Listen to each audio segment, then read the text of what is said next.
good. Oh, hello there. It's Dr. Luke here. Just enjoying a bit of time out with friends. I love sharing a meal together. Hey, you've got to try one of these.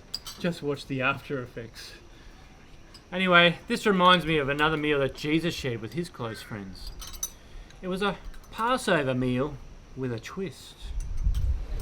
Now, as we know, Jesus already has a plan in action, even when there are others plotting against him, and this time was no different. Jesus had given Peter and John clear instructions to prepare a Passover feast in a special room belonging to a man from the town. At this time, the chief priests were trying to get rid of Jesus, and so they came to one of Jesus' close friends, and they paid him 30 pieces of silver to portray Jesus to be captured. Jesus gave thanks for the cup of wine and asked his friends to share it with each other. He did the same with the bread.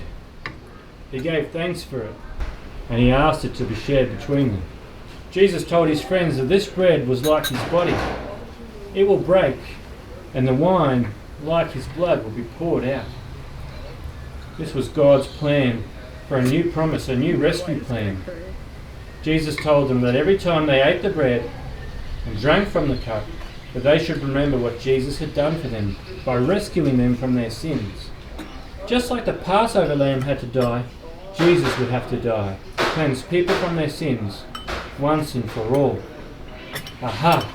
This is the twist. Jesus explained to his friends that his death had already been decided upon and that one of his disciples had made a very bad choice to betray him.